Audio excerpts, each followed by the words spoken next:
朋友们，大家好！今天晚上我们再维修一个冰箱。像这一个冰箱啊，很多冰箱他们不懂，冰箱里面里面的管道啊，有铝的，有铜的，也有铁的。现在的话有铁的，以前的时候是有铝的，最早的时候是有铜的，现在的话出铁的。我给大家看一下怎么检验它是不是铁的呢？拿一个磁铁，这个是磁铁，磁铁放上去，那么都吸住了，上面吸住了，这里全都是铁的。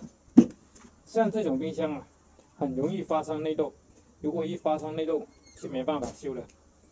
如果修，下面也是修不了的。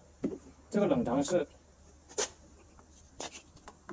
下面这个里面看到没有？那这吸稳了，也是铁的。像这种冰箱内漏坏了，这个压缩机也要不了。如果想要这个压缩机拆下来的话，你必须给它冲洗这个里面的那个水分，它内漏啊就会吸到这个压缩机里面，那个气啊很臭的，看到没有？一般的话，像这个回气管啊，一般它是铝的，也不是铜的，一般有的都是铜的。这一节是铜的，但是里面是铁的，但是这个连到这个地方那是铁的，就看一下，那看到没有？这个都是铁的。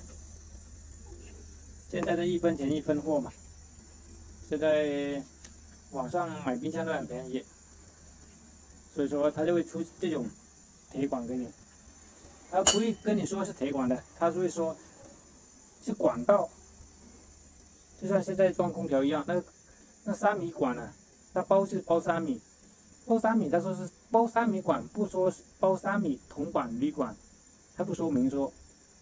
一般的话包3米管，它是里面是铝管来的，不是铜管。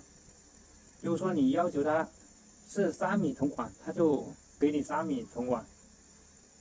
如果你明说的话，它就笼统一点，就是说包你3米管。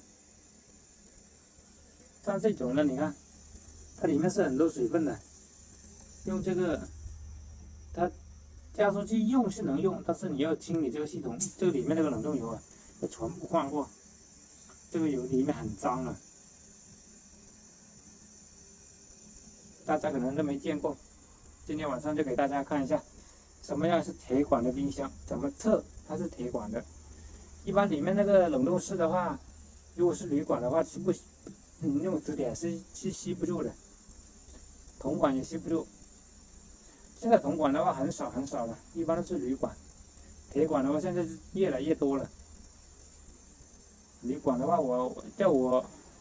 它坏了，叫我修，我就问他，这里面拿磁铁吸一下，如果是铝管，还可以，有可能还可以修；如果是铁管的话，100%修不了的，除非很新，用了1年左右那种，可能还有的救。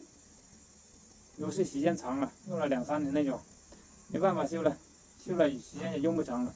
一直通着电的话就没事，你停电1、2个月。它这个管道啊，这个铁的会生锈，在里面，它里面有水吗？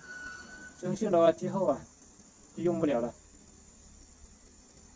我建议啊，还是花多点钱，买品牌的，大品牌的，里面是铝管的，当然铜管的话是最好的，铜管的话它的价格肯定相对来说会高一点，但是它耐用一点，不容易腐蚀，并且就算坏了，你换个压缩机它就好了。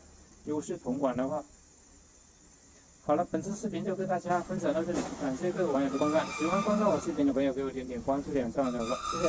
我们下期再见，拜拜。